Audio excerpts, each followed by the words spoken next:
नासिक से केंद्रीय मंत्री अनुराग ठाकुर ने कहा है कि ये मोदी मोदी की गूंज आज भारत में ही नहीं बल्कि दुनिया के कोने कोने में है। और आज हम सब के बीच में एक ऐसे नेता हैं जिन्होंने हम सबको विकसित भारत बनाने का लक्ष्य दे दिया है। हमारे सामने सबसे बड़ा लक्ष्य है विकसित भारत बनाने का। और विवेकानंद जी ने भी कहा था कि एक लक्ष्य तय करो और उस लक्ष्य के बारे में दिन और रात भर सोचो। काम वही करो जो आपको अपने लक्ष्य की ओर लेकर जाए, बाकी सारे सपने भूल जाओ, फिर आप उस लक्ष्य को पूरा करते हुए देखोगे। मनुष्य के संकल्प से कोई बड़ा संकल्प नहीं होता। वहीं पीएम मोदी ने भी इसे भारत को विकसित भारत बनाने का लक्ष्य दिया है। आज नए भारत की बुलंद तस्वीर दिखती है। 3 महीने बाद जब पीएम मोदी तीसरी बार पीएम बनेंगे तो हम दुनिया की तीसरी सबसे बड़ी अर्थव्यवस्था बन जाएंगे। माननीय युवा साथियों, ये मोदी मोदी की गूंज आज भारत में नहीं दुनिया के कोने कोने में है।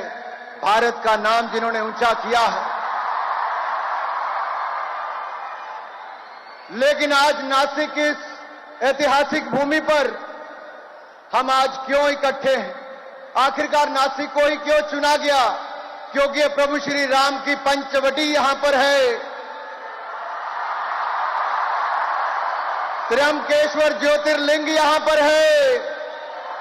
शिरोमणि छत्रपति शिवाजी महाराज की यह भूमि है। तेज, त्याग, तप और तरुणाई की प्रतिमूर्ति हमारे वीर सावरकर की जन्मभूमि भी नासिक ही है। इससे बड़ा संयोग क्या होगा कि युवाओं के लिए दो प्रेरणा स्रोत जिन्होंने अपनी जीवन देश के स्वतंत्रता संग्राम के लिए दे दिया। आज हम सबके बीच में एक ऐसे नेता हैं जिन्होंने हम सबको लक्ष्य दिया है विकसित भारत बनाने का। युवाओं के लिए, युवाओं के द्वारा।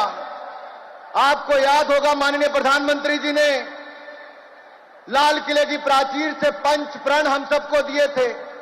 विकसित भारत बनाना, आजादी की गुलामी की मानसिकता से मुक्ति पाना, और उसका सबसे बड़ा उदाहरण दूसरे का क्या है? अंग्रेजों के समय राजपथ था, उसको बदलकर कर्तव्य पथ कर दिया। भव्य संसद भवन, नया पार्लियामेंट बनाकर दिया। यशो भूमि को बनाकर दिया। भारत मंडपम बनाया।